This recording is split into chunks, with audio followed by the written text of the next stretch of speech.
What up, guys? Welcome to today's podcast. And today, Eugene and I are going to talk about some uncomfortable truths. One uncomfortable truth about reaching goals, but it's something I think is useful. And again, we'll get into this in just a minute. We'll also talk about the idea of attrition in jiu-jitsu, because obviously people come in with jiu-jitsu and they have this goal of getting good, getting proficient at it.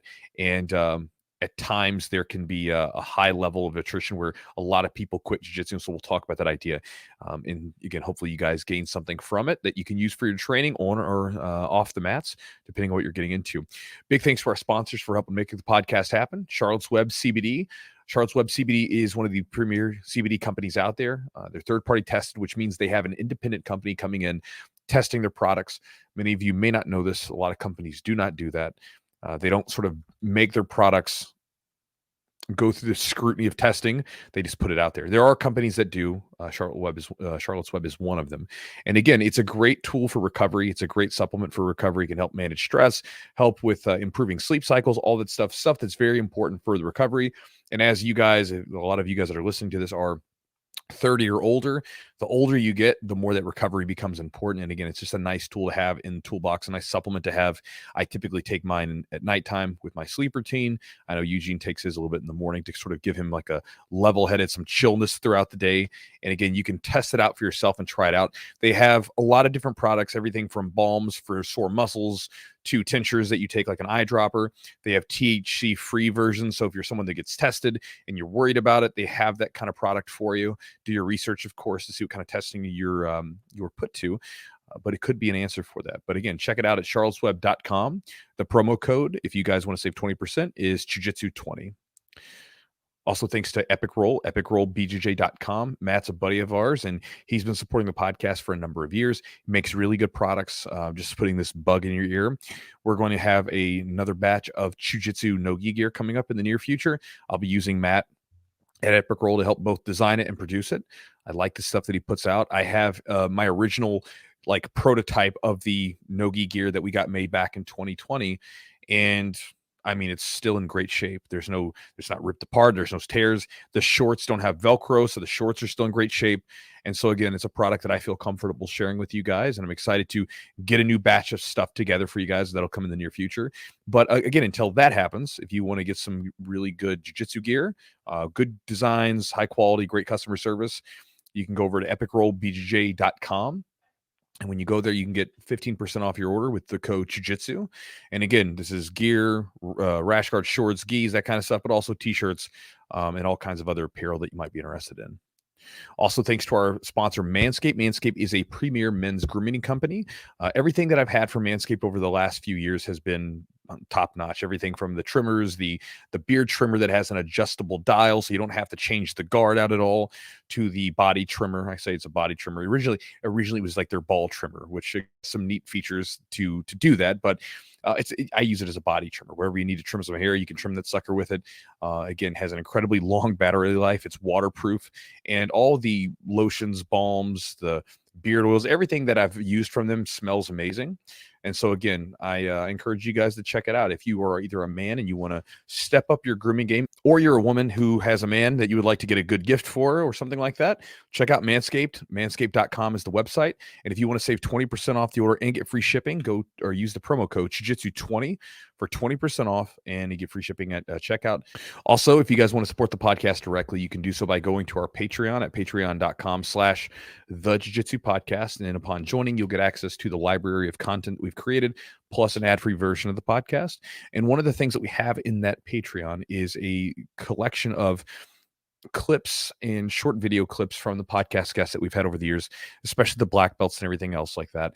And again, inside that, we try to get actionable tips that you could take from them after listening to them. So again, it's a short clip from each one of the black belts, some of the doctors that are involved with, strength training and stuff like that we've had on.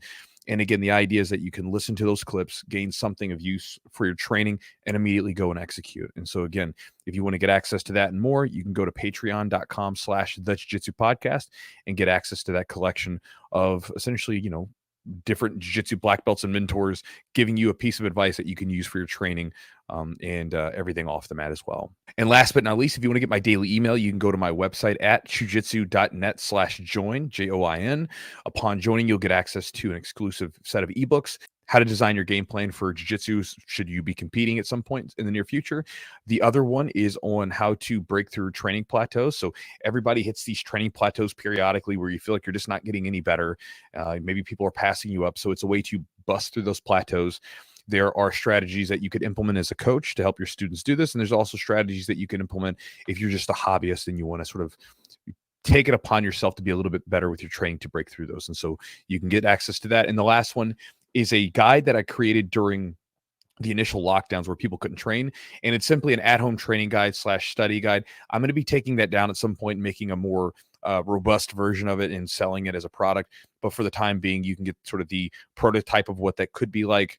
And after joining the email list, you get access to my daily email where we get into everything from jiu-jitsu to books and everything else. And so, guys, with that said, let's jump into this podcast.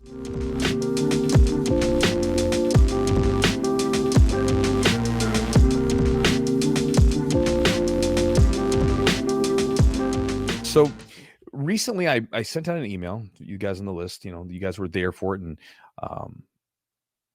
I was talking about it. But again, there's an uncomfortable truth, I think, because essentially I was seeing someone sent me a message, and they were talking about, you know, the attrition of jiu-jitsu, this kind of thing. And, you know, there's this thing where it just is what it is, right? A large number of people are not going to take action on things. Now, it's not, I want to preface this before I continue with this. Like, let's say, for instance, as we're going to talk about jiu-jitsu. If you quit jiu-jitsu, I don't think of you as like, it's not a negative thing necessarily. Mm-hmm. If you really want to do jiu-jitsu and you quit and you're like, man, I really wish I would keep doing it, then it is a negative thing, right? And you're not practicing self-discipline. But if you're just like, it's not for me, that's okay. I'm not an evangelical type that thinks like jiu-jitsu is for everyone. I believe anybody can be good at jiu-jitsu, but that doesn't mean that everybody wants to. You know, I've had people come in and literally on the first day, they're like, nah, I don't like this. You know, I've had women come in and they're like, I don't like this closeness. I've had men come in and say, this stuff is gay, you know, whatever. They don't want to do it. That's okay. Nothing wrong with that. And I think a lot of times people take a certain level of judgment on themselves because they do something and they don't necessarily like it and they want to like it, but they just don't. And they place judgment on yourself. When you find your thing, typically, it doesn't require a lot. You know, like for instance, like when we talk about discipline needed for jiu-jitsu, yes, there's a level of discipline needed, of course, but for most of us, we just like training and we look forward to it. It's not something we dread doing, right? So again, sometimes it takes a little bit of discipline if we're tired to get our butt to training because we have a long day or something, but it doesn't require some, you know, extraordinary amount of discipline. But when it comes down to it, I think there's an equation that you can think of, and it's very simple. There's desire and there's discomfort, right? And if your desire is greater than your discomfort, you will keep doing the thing, no matter what it is. And there's so many examples of people in history where, you know, they had the worst hand dealt to them. Nothing was going their way, and they still overcame circumstances, right? We see it over and over again. And so we realize that no matter what, you can do whatever the hell you want to do. You can do it because there's so many people that have done it. But your desire has to be there. We'll talk about some ideas on how to, you know, maybe increase that a little bit. But then everything else is discomfort. So anytime you're going to do something, you're going to accomplish something, you're taking action towards something, you have to, especially if it's like a new skill or some new endeavor, you have to be willing to sacrifice some level of comfort, you know, on the altar of action. Because you have to think about it. Everything's going to require some level of discomfort. Let's say you're training and you're training hard. Well, you get uncomfortable when you're in those uncomfortable situations. You may be tight for money. The training may represent an amount of discomfort with your finances or away from your family. Or, you know, there might be an adjustment with you and your spouse because, you know, you guys are working this new schedule out together. And in some cases where, you know, when you're learning a new skill, it can be so overwhelming because there's so much coming in and it's almost frustrating sometimes that you just can't quite get it. And that's discomfort, right? So again, all these things create some discomfort in us anytime you get into something new. And then it comes down to, how's the desire? Is it still there? And so that's kind of the thing. And so I sent this actually out as an email once, and there's a guy, actually a couple people were saying, no. it's not it has nothing to do with discomfort and desire. It has to do with poor coaching. That's the reason why most people quit jiu-jitsu. Because in my book, people quit jiu-jitsu because they simply just don't have the desire for it. Which again, I don't think is wrong. It's not a bad thing. But they were like, no, the reason why so many people quit is because it's bad coaching. And I think that bad coaching has a role to play. We'll talk about it in a second. But there was one guy who cited a statistic basically saying that 90% of people quit jiu-jitsu within their first 3 to 6 months. And then he's like, the buds, like Navy SEAL training buds is like 85% dropout. And he was like, jiu-jitsu has a higher rate of dropout than buds. There's no way that, jiu-jitsu should have a higher dropout rate than buds. And I thought that was an interesting thing. Number one is when people bring up statistics about gyms, like attrition, it's like, where are those statistics coming from? Who's measuring these, right? Because again, every jiu-jitsu, the gyms are wildly different. We all know that. And I know for a fact ours, I can look in my database or like customer software, and I can see like we're not losing, 90% of our jiu-jitsu practitioners in 3 to 6 months. It's not happening. Right. And I think at some point also as coaches, we have to define what we mean by attrition, because again, I don't think the goal of jiu-jitsu should be to get everybody to black belt. Because in order to do that, we're going to have to, you're going to have to water down jiu-jitsu so much that it doesn't even mean anything anymore, right? Like the goal should not be to get everybody to black belt. It's to give everybody an opportunity to get to black belt, but you still have to have high standards, because otherwise it doesn't mean anything. It's like in high school wrestling, for instance. In high school wrestling, my coach, our attrition rate in high school wrestling was very bad, right? If you want to consider it a bad or a good thing, if you want to give it a label, it was very high. We'll say it that way. Had a high attrition rate. From the beginning of season during tryouts to the people that actually made it all the way through the season to the last day, there were very few of us left. But the damn training was so tough. And it wasn't the most, in Kentucky anyway, it wasn't the most, it wasn't the sport that people got in and really got after. Like basketball and football are very popular. Wrestling is not. We're in a singlet, which is uncomfortable sometimes for, high schoolers who are very vulnerable and sort of uncomfortable in their own skin anyway. And then you're out there basically fighting. Wrestling is fighting without punches. It's a tough, and the conditioning was way tougher than any high school sport that I ever experienced or watched. I mean, when we were done wrestling, we could go over to any other sport and do their conditioning, and you could always tell who wrestled, because the wrestlers were like, they would stand up. They were never bent over or like huffing and puffing. They were like, we're good. Yeah. Because we had to operate in that place. And if our coach would have watered down the training and been focused on keeping everyone, because he was worried about the attrition so much, we would end up like getting slaughtered, because we were getting ready for competitions and fights basically. Yeah. Right. And so I think with jiu-jitsu, when someone walks in, I think the goal of jiu-jitsu is to get someone ready for a fight or a competition, whichever one of those, like so they can protect themselves or so they can compete should they want to. At least that's my sort of philosophy. And we want to ramp up the training intelligently. We'll talk more about this later through good coaching. But at some point, it is going to be uncomfortable and it's going to be very difficult. And the people can sometimes make an adjustment or make a sort of decision that's not for them. And so I think that when we say attrition, we have to be kind of clear on that. Like, what do we mean by attrition? And I think 6 months to a year is a pretty reasonable amount of time to say, you've been training long enough. Do you want to keep doing this? And then you can make your decision afterwards, right? I think beyond that, it's the onus of the person. Do you really want to keep doing this? And again, there are a myriad of factors that will get in the way, everything from injuries to finances to just life that will try to get in the way. And I've seen this comparison of buds, this Navy SEAL training and jiu-jitsu. And I think I don't think it's a good one, because it's not apples and apples. If you think about it, the barrier of entry with buds is very different than jiu-jitsu. With buds training, for instance, right? That's you're going into this specialty training in the Navy. You've already completed basic training. You've already met all these different physical requirements before you're even allowed to step foot to do it. Right. So if you can't do certain things, you never get to make it.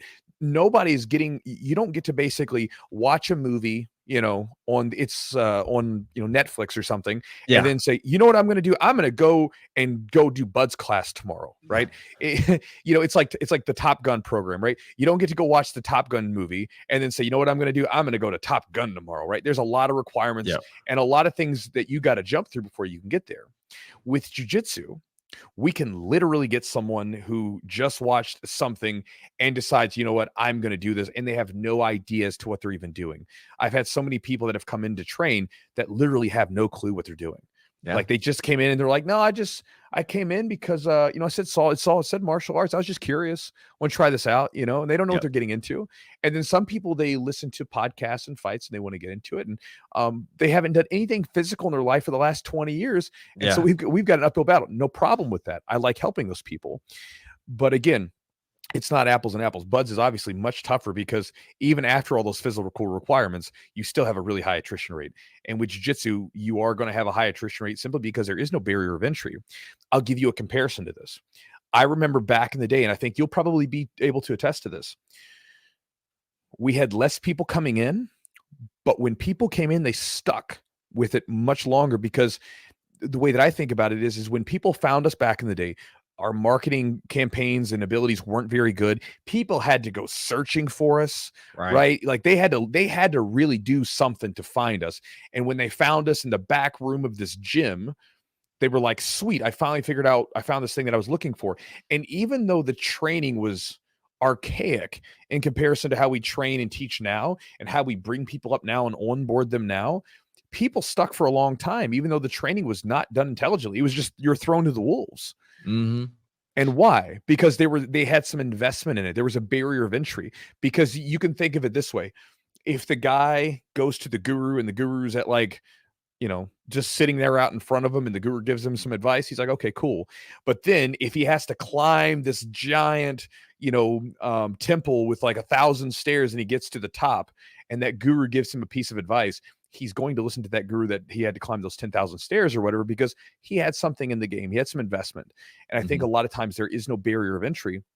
And so you get people who they're not that serious about it. They just want to try it out. And so, again, you're going to have that from time to time. But as far as going back to the attrition thing, as far as coaching goes, where I think coaching plays a role is, to me, and we've talked about this before, I think there's a spectrum of students that exist.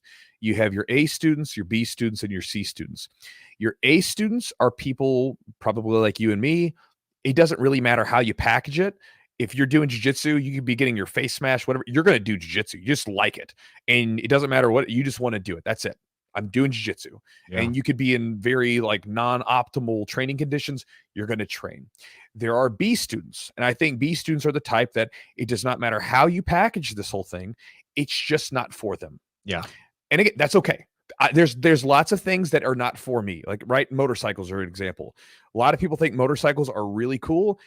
I do not want to, the perceived discomfort that would come from the potential risk of me being on a motorcycle and injuring myself is way too much for me to even mess with that. Right. Yeah. So again, that's my desire for a motorcycle versus the discomfort it gives me or would give me is way inverse. And so I'm not going to touch it. But then there's B students, right? And then the last one is C students. And these are, to me, where the coaching really stands out. And I think this is probably where a good chunk of people are, right? Where they come in and they're kind of somewhere in the middle of those two spectrums, right? And they could be pulled over one direction or the other, depending on the experience that they have, right? They could basically be turned into A students by pulling them in because, they get a good experience and they get brought up properly. And they could also be shoved towards being a B student who's like, this just isn't for me, by bad coaching. Now, again, I still think that there is an element where these people, if they really want to do this, they'll keep going. And over time, even if, the conditions aren't optimal, they can continue to sort of veer towards that A student. But I think that's where the coaches really play their role, is they can develop these people and turn them into something. And so I think coaching does play a role, but ultimately I think that, really what it comes down to with anything in our lives, when it comes to goals, right? Doesn't matter what it is what is the discomfort it's placing on me? I've listened to authors. I've got several books because I like listening to people talk about their creative process. Yeah. I've listened to several authors talk about what it's like to write a book. And most of them talk about how difficult it is and how, you have to have this really deep inner desire as to why you're doing this thing, because it's so difficult when you're in the middle of the book and you feel like you're in this rut and things are just dragging and you have to push yourself through and you have to have that deep intrinsic desire to keep going. And so I think that's true with pretty much anything, right? Like when we get into those sticky points, our desire is going to push us through, and we keep going from there. And I think that a lot of times, really, our job as coaches is to get people far enough so that they can have some experience of what it's like to be successful. Yeah. And then afterwards, it's up to the person to decide, right? If for instance, like with competitors, if I can get a person to compete and I can get them to win a gold medal, if that person never competes again because it's not for them, that's fine. They know what they're getting into. They know what they experienced. They had that feeling. They're like, that's cool, whatever. Or if they're in the gym, I want that person to get good enough to where, they may still be a white belt and they may get smashed by blue belts, but you know what? They can submit some of the white belts too. They know what it's like to be successful. So then now they can make the decision of, okay, I'm training hard. Do I like this? Maybe I do, maybe I don't, maybe I want to quit or whatever, because I think that, there are those cases where people don't get far enough into it and they don't push themselves far enough to get to that success part. And so they never experience that. And then once they do, they're like, oh, I feel great. But if they don't get to that point, they really don't know what they're missing. So, yeah. As far as like going back to when you started, earlier than I did, but like you had to really either know somebody or have some knowledge of MMA, or because you couldn't just go and watch jiu-jitsu tournaments on TV. That wasn't even a thing. You have to seek it out. And I think seeking it out, researching it, you kind of almost like have to sit on it for a while. Like I would watch the UFCs and I was like, oh, this is so cool. And if I could, like, I never even thought about training until I had a buddy that did wrestling and kind of told me about, the first gym. And that's how I showed up there. And you're right. It's kind of like there was some appeal to it back then. Like it's a very small kind of exclusive thing. And it wasn't the most welcoming environment. Yeah. But you're like, well, all right, that was pretty cool. That was interesting. I'm doing something like there's a uniqueness to it that was appealing to me. Like what appeals, about jiu-jitsu or grappling to you, right? To me, it was like, well, I'm doing something that not many people are doing. I like that. And then it's kind of like, it was almost like kind of underground.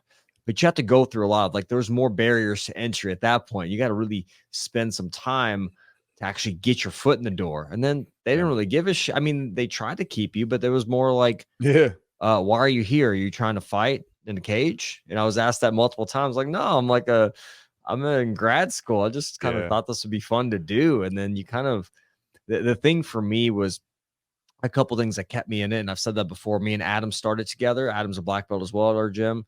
Everybody knows Adam with the fingers, jazz hands.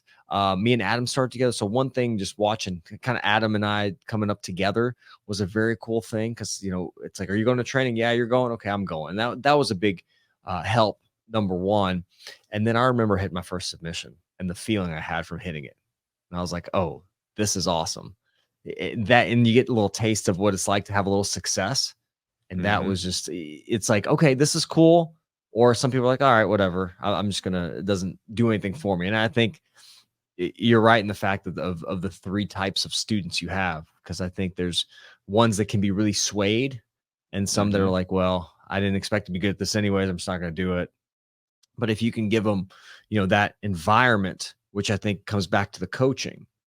Now we have white belt classes, right? White belt friendly classes where you're going against people that are of your similar skill set and experience level. Before it was just like, you're just going to go and you're going to get smashed and just deal with it until you get a little better at not getting smashed.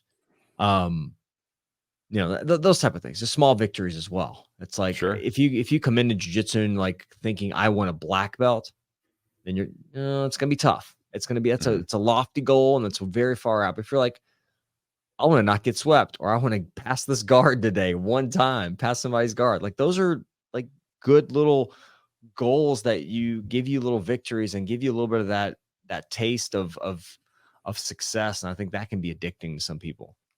Yeah, I think like there's two things that have been useful to me with any goal that I've chased, right?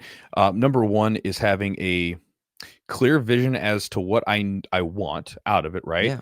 Being very clear about that, but also with that, then knowing, okay, what's my regular habit that I have to execute in order to get there, right? So again, that can be whatever the task is. Maybe it was like when I was doing the YouTube channel and it started to go, I got to record videos. For those of you that, are on my email list, I have to write. With training, it's like, I've got to do these things. You're dieting right now, right? So like you have to eat the same foods or same amounts of foods almost every day, right? And again, it can be a little bit discomforting, a little bit boring with your taste buds and stuff like that. But what happens is when you do those basic things, it's usually the simplest stuff that really moves the needle forward. You get some success with it, and then you see that you're getting closer to your eventual goal, and so that's very motivating. Yeah, for sure. And so for me, a lot of times it just becomes the act of doing the thing, regardless of what the outcome is all that matters. Is if I'm doing the thing and I did my time, I put in my reps, I whatever it was, that's what's really important. I don't really worry about the outcome of the thing. I just do the thing. That's important. The Yeah. other thing is that I try to give myself lots of other things. Like you said, you can measure a lot of other things, right? Like, for instance, I'm just using business as an example because we have to measure a lot of things in business to see if things are working, right? So, for instance, let's say, as an example, you can make a video and maybe you're used to getting, 5,000 views. And all of a sudden, one day you get 3,000 views. You're like, wow, why did I only get 3,000 views for this video? That can seem disheartening. But then if you look at it, you could say, oh, but the watch time was dramatically up. So, like, most of my videos, they only watch for an average of 2 minutes and 50 seconds. But on this one, the average was 5-6 minutes. So that means like those 3,000 people were far more engaged. That's a good thing. Yeah. Right. And you can start looking at to why that is. Or let's say if we do a marketing campaign, we can see, okay, well, what's the direct payback for that, the direct ROI for that? But there's a lot of other smaller things that we can measure that may not exactly look like a direct return on the investment, but later on we know that they will be, right? And so you can think about your own training. There's all these little things that you could measure that could be very positive. There's lots of little things. For instance, when you're rolling, did you roll a little bit longer? If you rolled, you could say, were you able to even attempt a technique, right? Not even hit it. Did you simply attempt this technique you've been working on? You can sort of think about the idea of whether or not you simply were having a rough day and then you went and trained and you felt better. Sure. That's a positive thing, right? There's so many little things that you can measure. And so a lot of times if you're getting frustrated or you're getting down on yourself because you don't feel like you're accomplishing anything, you're probably, if you're doing stuff, if you're not doing anything, well, then that's your problem. But if you are taking action and you don't feel like you're accomplishing anything, it's usually you're not measuring things enough. You're not looking at all the little things that you could be looking at to try to get a read on as whether or not you're making some progress. Yeah. And I think we talk about the meaning and the goals and that can lead to your purpose, right? What do you want from this thing? Like for me, there's a lot of benefit of learning a martial art to defend myself and my family. Number one, building some confidence that way. But then there was also like, this is fun. I have a way to challenge myself. Like maybe you were an athlete in high school and you're missing that competitive edge that you had and you want to get that back. And so that's something to think about. I mean, I think like the meaning of it all, like what's your ultimate goal and what's your purpose for training? I think you have to discover what your purpose is. And a lot of times it's going to change. Exactly. For me, it was like, I just want to figure out what this thing is and kind of, be able to defend myself and do some of these things. And it's kind of cool competing. And I like competing and training and working super hard and the way I felt, after training was awesome. It's just a great feeling after a tough training session. But then it's like, all right, I'm getting older. I'm getting up in years. I'm not gonna be a world champion. I'm not this. I'm not that. I've achieved some things like a black belt, which is great. But what am I doing it for now? Like, why am I trying to continue to go and put myself through this thing? And it simply could be you enjoy it. It could be you enjoy it. There's nothing wrong with that. Exactly. That you enjoy the the community aspect. And I've had people, with me being in the injury and rehab space of martial arts or jiu-jitsu, like people ask me and they always compare to other martial arts. Well, people don't get injured with this, with kickboxing, with that, with this, always getting discussions. And it's like, why would you do this thing? Like, why would you keep training? Why would you put your body through that stuff? And it's like, it's hard to answer that sometimes when people have not done, had not done the thing.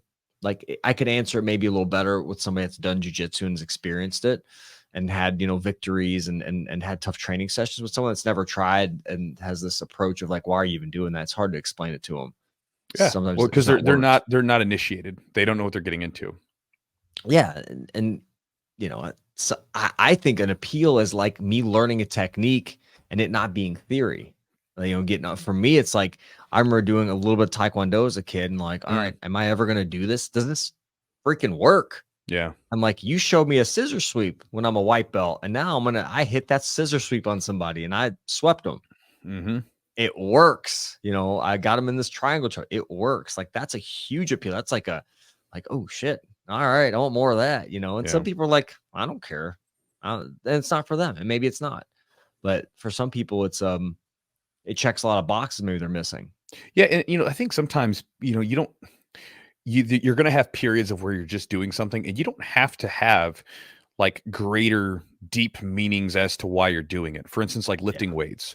yeah. I lift weights, one, because I want to look better with my clothes off, right? That's Mhm. pretty we all like that, right? But also too, I like lifting weights. I just like the way that lifting weights makes me feel. The Yes, it keeps process. me, yeah, it keeps me more injury free. It helps support me during training. I look better with my clothes off, all that just stuff. But also, I just simply like getting up in the morning because I lift in the mornings. I get up early enough so I can go in before I do anything else in the day. I work out. And as soon as I'm done, I have my first cup of coffee. I'm jazzed up for the rest of the day. And the rest of the day is infinitely better because I did that one thing. And I so I agree. feel great. And so I like doing that. With horse riding, again, it's funny because I learn at a horse riding place where they compete. Like it's what they Mm, do. They're like basically hardcore competitors of Western horsing. You know what I mean? So they're out doing the horse reining and ranch and these different types of competitions. And it's very, when they're talking sometimes when I'm doing the lessons, it's almost like listening to someone teach a jiu-jitsu class, where we see a move where it's like, okay, guys, when you're competing, there might be this thing that happens and da da da da da, right? Or if you're fighting, this is going to happen. Whereas when I'm learning the horse riding, he's like, listen, if you're competing, you can't do this with your reins or whatever. And it's that same kind of thing. But I don't really, who knows? I might compete at some point and for shits and giggles, but I don't really have a thing of competing. I like doing the horse lessons, one, because it's a really cool feeling to like have the horse like moving and be in sync with it. mhm. And there's the same, I was talking to a world level judo guy who's also like a world class horse trainer, and we were talking with each other and we both agreed on this. There was an interesting similarity between doing jiu-jitsu and horse riding where you're essentially applying pressure in certain ways, and then as soon as you execute the movement or you get the response you're looking for, there's this release, and you feel good for a second. Like, so for Mm, instance, when you're doing a move, let's say if you're doing a sweep, you go for the sweep and you feel all of a sudden you put the pressure in, and all of a sudden you feel the person's body falling over, and you've hit the sweep. You let off the pressure because you don't need to anymore. You feel good about that, right? mhm. Well, when you're doing the horse riding thing, a lot of times, like if horses will move away from pressure if they've been trained, right? So if I want the horse to move, say like to the left, I will put pressure into the right on my leg to get them to steer over. And sometimes, you and your horse, you're trying to give them the right signal and they're trying to interpret it. And whenever all of a sudden you sync up, there's this fun thing where you get this same sort of release where you're like, there it is. We're both in sync now. And I like that feeling. I like learning new skills, and I like hanging out with my wife doing something fun. That's Mhm. it. And that's the only reason to do it. There's no grand reason. I don't need to become a world-class horse trainer. I'm just doing it because I enjoy it. And I Yeah. think that's a lot of times for people with jiu-jitsu, like you have to be clear and I think reasonable with your goals. Like when you come in, if you're training twice a week, you're not going to be a world champion. That's okay though. But you can still train. You can still be very good at jiu-jitsu. You can still be very proficient. You can have a damn good time. You can get in great shape. There's so many beautiful benefits that you can get Yeah. if you look around for them. Yeah, and I think you mentioned something interesting. It's the right coach and maybe the right environment Hmm. to build that excitement and build that enthusiasm. Like if you're like, man, maybe I'll compete, but you come from a competitive environment. So Yeah. you need something that's kind of challenging and maybe has a little more of a competitive edge to it that's going to challenge and push you and force you to kind of think about certain things, not just like, all right, do whatever. And that's the same thing. Like I think we start in at Derby City at our gym, it's like we have these white belt classes now, which is, there's some competitiveness there, but it's really just show up, be with people similar to you, and kind of just learn together. Eventually get into the other classes, you start Yeah. learning new things, and then you get wind of competitions like, oh, I want to do that. I want to do this. Yeah. So initially it's not really that big of a deal.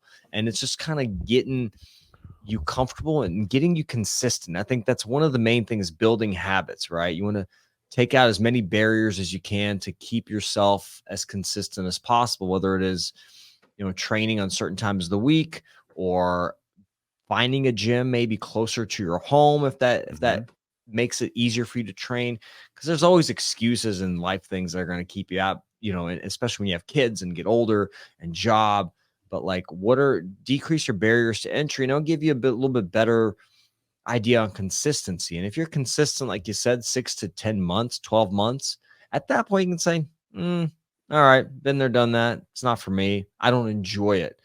But there's aspects that people do enjoy and people don't. Like you said, they don't like being like that closeness, that proximity is uncomfortable. And that's maybe something they're not willing to overcome or deal with. So like you said, jiu-jitsu is not for everybody. I think everybody can do it, barring any kind of severe medical issues. But Sure. but even then, depending on the medical issue, barring certain medical issues, because you have guys that are missing limbs that are killing it, and you have guys that, like, some people train at a certain level of capacity that's available to them because of the injuries or because of the ailments they have. Again, there's no wrong or right way to do this stuff, right? So even if you have some things that are limiting to you, it doesn't mean you can't train. You just can't train like that person over there, right? We have to train a little differently. But have an environment that's welcoming to that, and that's where the coach can come in, and the coach can modify techniques. We've got people at the gym that have different, physical abilities, and we modify, like, oh, this is a cool thing. We talked about Gordo from a previous podcast. Yeah. If you're someone that knows Jean-Jacques Machado, who has like basically like two fingers or kind of he has nubs. a pinky and a thumb. Essentially, he's got like a pinky and a thumb. That dude is incredible. And he's a legend. He's a legend. He's phenomenal. I think did he place at ADCC or he placed. Yeah. Dude's incredible. Good in the gi, good in the no gi, obviously. Yeah. The dude's a stud, trained so many incredible, like Eddie Bravo, Joe Rogan, that dude's a stud. And I think like that's where the variability and the beauty of jiu-jitsu, that you can do it from 6 years old to 90 years old if you want to in some capacity. I think that's an appeal for some people. And I think that's why it's appealing to me, is I think there's always a challenge there of how you can use your body and its capacity to train. So but I think coaching is a huge thing, Chewy, let me ask you this. This is a maybe a coach question, but like, is there a way you feel like you can increase desire for a student, or is it just depending on it's probably dependent on the individual, but is there a way to increase desire and maybe decrease discomfort? And I don't even know if that's something you want to do, but you do, I think, to a certain degree. I think you want to get rid of the discomfort, certain discomforts, and you want to increase other stuff. So here's a couple good ones. One is to make sure that person they feel like they belong. Right. So you got to think, when someone steps onto the mat, many people are incredibly vulnerable.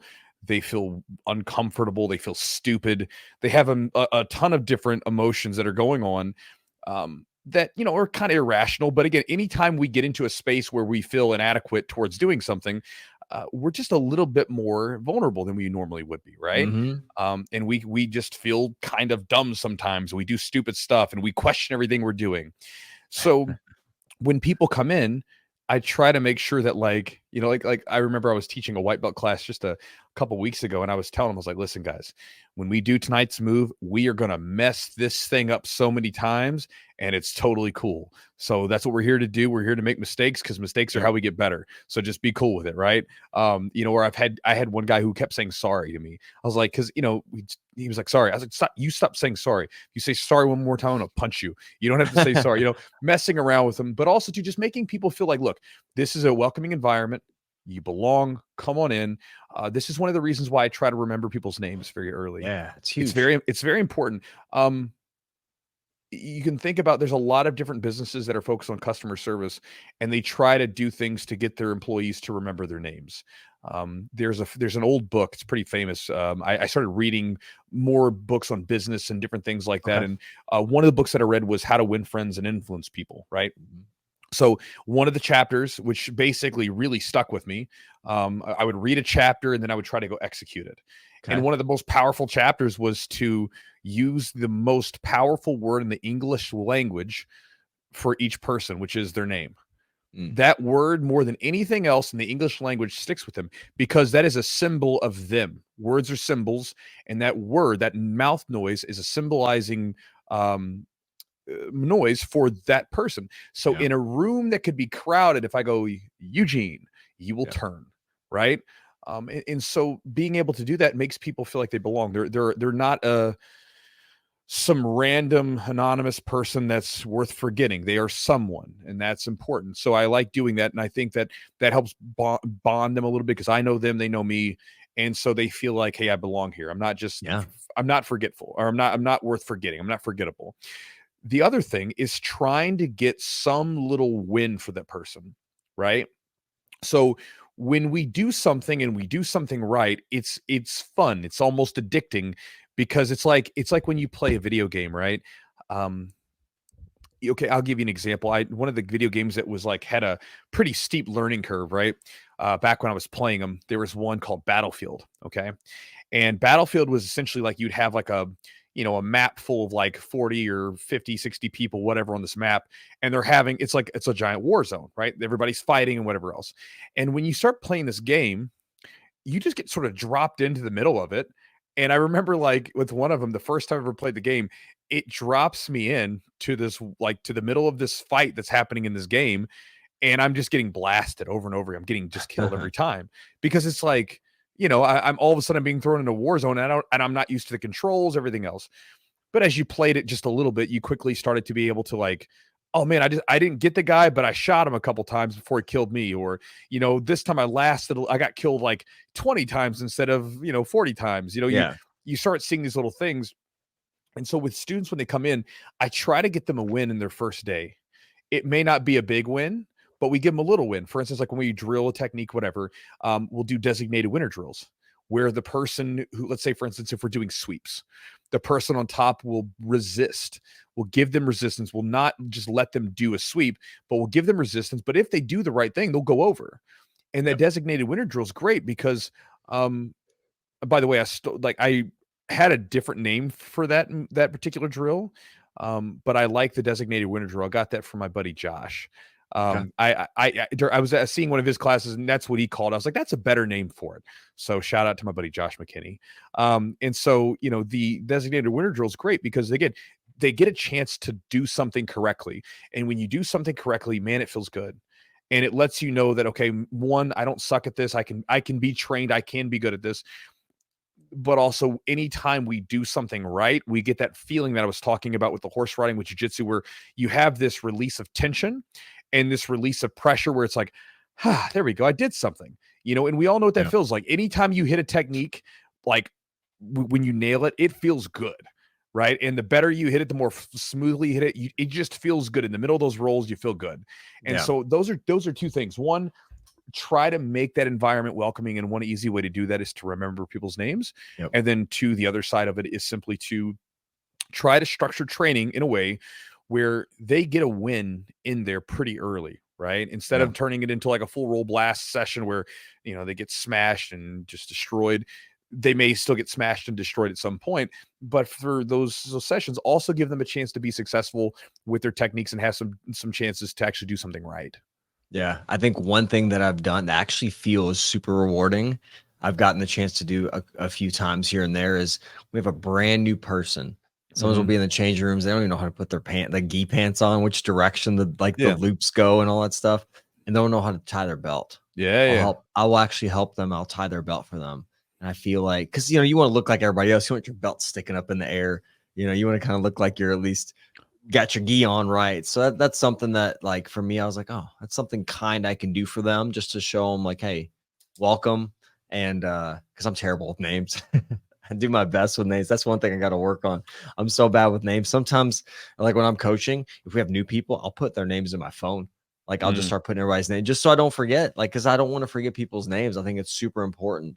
Like you said, it does add like a personal approach to it. But going back to it, if I help them tie their belt and teach them how to tie yeah, their belt, I think that's a symbolic thing to me. I don't know. It's like you're putting your armor on in some yeah, ways, or and we get that, obviously in no-gi, we don't get that as much, but I think there's something unique and traditional uh-huh. about the beginning of our martial art that we've trained. And I think the gi shares some of that tradition. But like tying people's belt, I think is something cool Well, that yeah, I've even done. think about how, like, when you're helping out a person tie their belt, they feel stupid, right? They're Mhm. like, I don't know how to tie this up, and everybody else in the room does. Here's something that's interesting, because you got to think about this.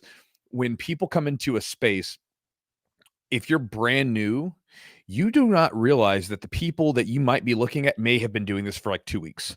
They're Yeah. still new. They're still new. But just the simple fact that maybe they know how to shrimp and they know how to tie their belt, that makes them look like they're far more experienced than Yeah. you. Yeah. And so when people come in, they look up, they come into the room, and if they're the only new person, everybody else has their belts tied, everybody else is shrimping down the mat, and then here is them, and they're super self-conscious about it, depending on their level of comfort with things, or their level of experience with things. They may feel really self-conscious, or it might be mildly so. But a lot of people feel very stupid with their belts and with all their stuff. And making people just, I think it's almost reminding them, and it's like, hey, this is okay. Like, you're brand new to this. It's all right. You're Yeah. here. It's cool, and letting them know that they're in a place that's not going to judge the crap out of them for not doing something correctly or whatever, right? I mean, because a lot of times in your daily life, you are judged. And if you do something stupid, or if you do not stupid, but you make a mistake of some sort because you're ignorant towards a particular thing, you get judged by it by people. And again, it's not fun. And so letting them know you're in a space. This is why I consider our jiu-jitsu gyms like it's a walled garden, right? So the analogy, by the way, comes from, I've obviously used it for jiu-jitsu, but it comes from a book called Iron John. And so the idea Mhm. of a walled garden is that, within the spaces that you're doing work, you have to have some sort of boundaries. You have to have containment, right? And you can think about the analogy of the garden is that, you have the dark, rich soil. You can see the darker sides of yourself, the anger, the frustration, all those different things. Mixed with, they would say in the sort of that sort of field, the water of life, right? The life-giving Mhm. thing. But you're mixing it with like the brighter sides of yourself, the sunlight, the good sides, the positive sides of yourself, and it's all mixing in this place, um, to create something new, to make something grow from your efforts, right? You're in the Yep. garden, you're growing plants, but with us, we're growing as people. And in that walled garden, you have to have containment. One, because we have to have a space where we can do the work. Primarily because we have to be separated from the rest of the world, right? Because again, imagine, here's a great example. If you've ever seen random people walk into the gym, I've seen this phenomenon numerous times, especially with some young guys. Let's say you had a bunch of young guys on the mats rolling, and a couple of young, pretty women come into the gym, and they sit there and stand on the side of it. The roles will change. You will see these Mhm. guys all of a sudden start turning into primitive man, as they like thump their chest and they start rolling extra hard, because they have an audience now. We're no longer in a contained environment. When we go to competitions, right, we're no longer in a contained environment. People are watching us. They're watching what we do. When we're training, though, we get into weird, vulnerable spots. We're dealing with uncomfortable stuff. We're questioning ourselves. Man, why the hell am I even doing this? This guy's armpit stinks, and all these crazy things are going on. And again, we can do that in a better place, especially when we're new, in a contained environment where we have our own practices and rituals and things that we do. And it's important to let people know, when you come in outside of this gym, the world is going to be a different place, obviously. But when you come inside the gym, there's certain things that we do differently here. And one of them is that we make lots of mistakes, and it's great. You should be Yep. making mistakes. Yeah. That's what you should be doing. I'm not going to like run down. I'm not going to um, chew you out for making that mistake. I'm going to help you correct it, and I'm going to encourage you to make more. And I think that's important, because then the more you can do that, the more freedom people have to just play their game and experiment. And it makes it a much more you can still challenge yourself. It can still be a very challenging environment, but it gives a little bit more freedom. And I think that it allows people to experiment, which can obviously increase their level of enjoyment with the whole thing and increase their ability to continue. Yeah, I think the longer you do jujitsu, the more you go through difficult situations and scenarios in jujitsu. The more you've got experience. Like I've already gone through something tough or this or that. As far as like a white belt goes, like having a tough experience on the mats or a tough training session, whatever it is, maybe you're just the nail every round, and like that may be very discouraging. You may never want to put the gi or put the no gi stuff on again. Like, is there something that maybe you look for, you tell people or encourage them to maybe like, hey, it's going to get easier, or like how do you maybe help them keep that desire for training, or kind of work through those tough patches in early on in their jiu-jitsu? Well, I mean, tough patches are going to happen at any stage. Yeah, but the thing of it is like if you only have this little amount of experience and half of your experience is tough patches versus like you have a big, longer, sample size. And so those tough patches are only like maybe one every 15 training sessions versus like one every 2 training sessions. You're constantly like, that's what you see a lot of times. People are like, well, shit, I suck at this. I'm not good at it. Like I know we talked about maybe like the small victories and stuff, but even beyond that, like what's something maybe you look for or well see? I mean, it's different for every person, right? You have a Sure. conversation with each person, and in different people suffer from different situations. And so you try to address each person individually. Yeah. But I think that when you are in the beginning of your start in something and you're in those difficult phases of the early beginnings, right? With anything, this is not jujitsu, this is everything. I think it's comforting to understand that other people went through the same exact stuff. Mm-hmm. And I think this is where, this is why I share so many stories of my early beginnings in jiu-jitsu with my YouTube videos for white belts and things like that, because I want you to remember that this person that you're watching, that you have some level of respect for, I went through that same stuff. Like the stuff you're going through, yeah, I went through the same stuff. Sometimes worse so, right? We all did. Everybody goes through it. Welcome. This is your buy-in, right? So the thing is like everything has buy-in to it. No matter what you want to do. Okay, you want to be a doctor. There's a specific buy-in. You got to go through med school. You got to go through these things, whatever. If you want to be an electrician, right, and you want to be a master electrician, well, here's your buy-in. Here's what you got to go through. Here's the hoops you got to jump through. Here's the tests you got to take. You have to buy into something. And so I think it's important to remind people that when it comes to skills, right, it's never immediate. It takes time. And there is a buy-in to it. And this is your buy-in if you want it. And you have to go through this. We all had to go through it. Nobody got through this without it, right? Everybody had to go through this thing in some way, shape, or form. It's your turn if you want it, right? And I think it's helpful to remember that, because even for me, like when I deal with stuff, whether it's business or whatever, it's just helpful to remind myself of that. I mean, I remember like my one of my mentors, Al. I remember having a conversation with Al, and I was kind of just talking about like a kind of a screw up that I had business wise. And he was like, "Oh man, Chew." He's like, "You should have seen this one that I did." And he proceeded to tell me about the story about how he had this idea of what he was going to do. And, he was going to do this whole thing, and because he was in real estate and he was going to buy this land and And the whole thing just didn't happen. It was a big nothing burger. Right. And, he's like, "So what?" And it's like, you're learning from it. It's what you're going to do. And so I think it's important to just sort of remind yourself of that, right? Because it's so hard sometimes, because we look at people where they are now, but we don't necessarily have the chance to go back and see what they went through. And a lot of times when they're going through that stuff, it's not very interesting. People are looking for magical tricks and ideas and special hacks to like circumvent the process, but there usually isn't one. If you talk to people that are successful in just about any friggin' field, they didn't get there by ninja hacks. They got there because they did really simple things, and they did them with a lot of persistence and a lot of regularity. And that was it, right? It was like, this is the ticket.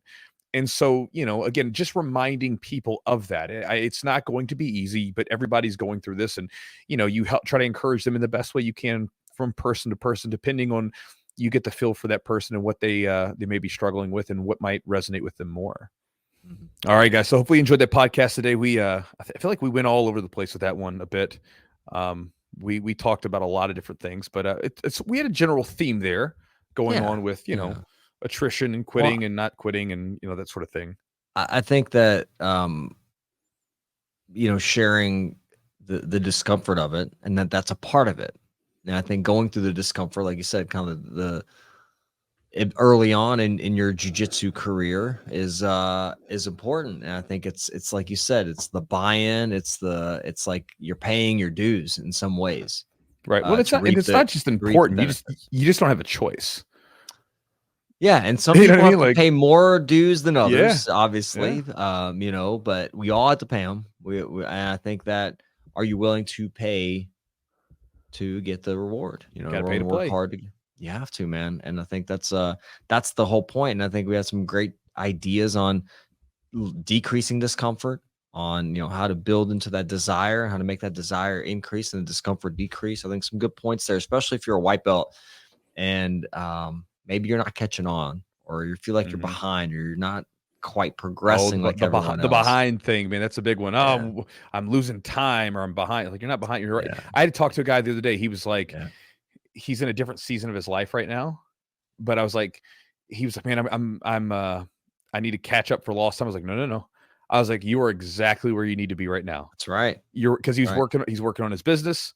He's not as focused on his, like, that's fine. You're not going to be as in shape as you were when you were getting ready for your fight. You're getting ready for your business. You're not going to be in the best of shape. That's okay.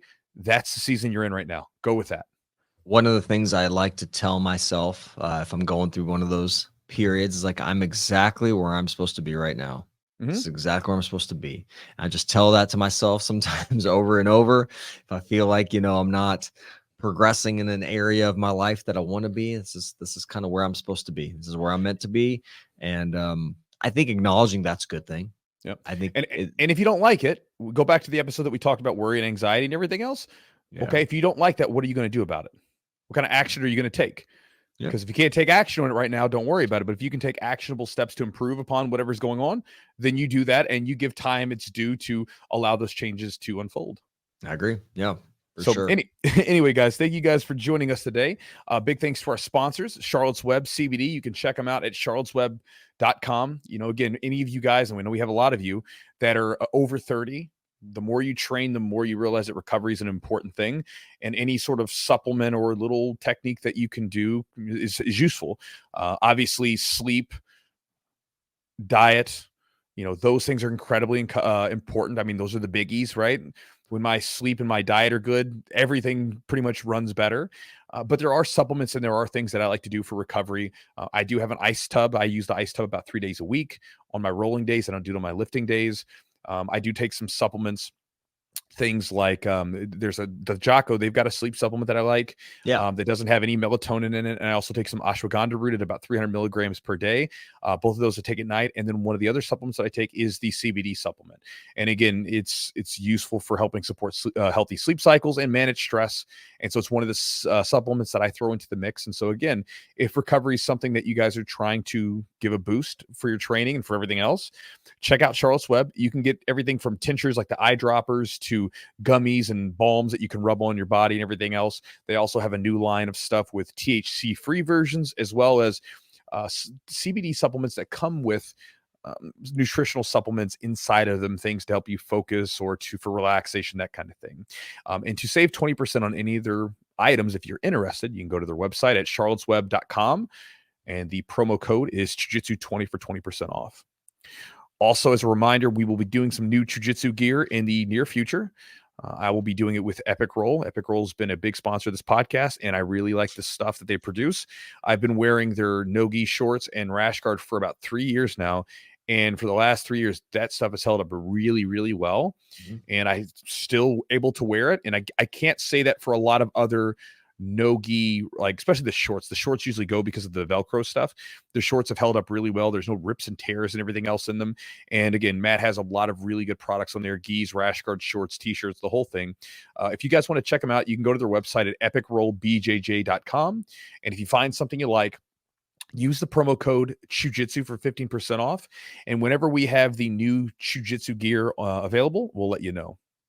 Also, thanks to Manscaped. If you guys have never checked out Manscaped before and you are either a man or you would like to help a man step up his grooming game, go to their website at manscaped.com. They became a sponsor several years ago. And again, I've told the story, but if you're new here, then you can listen to the story. Originally, Manscaped was all about the balls, right? Their whole initial product offering was all about balls and trimming balls and all that stuff. And when they wanted to be a sponsor, I was pretty resistant. And then I used the products. And I was like, okay, the products are good. Like, again, that's kind of like, Eugene, that's our litmus test. Do we actually like this product? Yep. Because if I can still use this product, then I will use that. And again, my bathroom down in the basement, this is like, and I've got my little office and I have a separate bathroom down here. And the bathroom down here is my bathroom basically, and it has all the Manscaped stuff in it, from the shampoos, the body washes, the trimmers, the whole thing. And again, everything that I've used from them has been top notch. It's good quality stuff. All the stuff that they have that smells like the shampoos and the colognes and everything smells amazing. Smells very manly to me. There have been times where I mean, there was one guy that wanted me to do a beard oil partnership because I have a beard, and I got it and it smelled very flowery. It didn't smell like a man, and I didn't like it. But again, I like all their products. So it's an easy thing that I actually use that I like. And if you guys want to check them out, you can go to manscaped.com. The promo code is Jiu-Jitsu20 for 20% off, and you get free shipping at checkout. Also, guys, if you would like to join our Patreon, support the podcast, and get some access to some exclusive content we've created for you, you can do so by going to patreon.com/the Jiu-Jitsu podcast. Upon joining, you'll get access to an ad-free version of the podcast.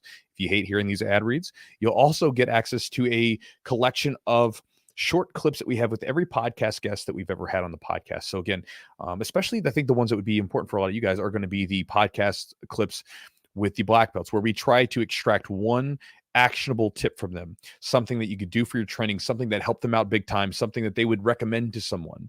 And that is a collection of it. So you have this collection of this tribe of black belts in there that are basically bestowing upon you wisdom. And again, it's a useful idea. I think I forgot where I heard this, that, why would we only learn from our own experience when we can learn from the experiences of others? And so again, that's in there. And so you have that available to you when you join. There's also seminar recordings. There's rolling recordings. Eugene has a warm-up routine that goes into stretching muscles and loosening up muscles specific to jiu-jitsu that can help you out big time if you're like one of those inflexible jiu-jitsu people. So check it out at patreon.com/the Jiu-Jitsu podcast. And last but not least, if you'd like to get my daily email, you can do so by going to my website at jiujitsu.net/join. When you join, you'll get access to 3 free ebooks that I give away. One's on game plan design for competitions or for training. One's on breaking through training plateaus. So if you're one of those people that you're just hitting a sticky point in your game and everybody's getting better and you'd like to shake things up a little bit to improve, you can get it by going to that website. And there's one more that's on at-home training and studying jiu-jitsu, so you can get that as well.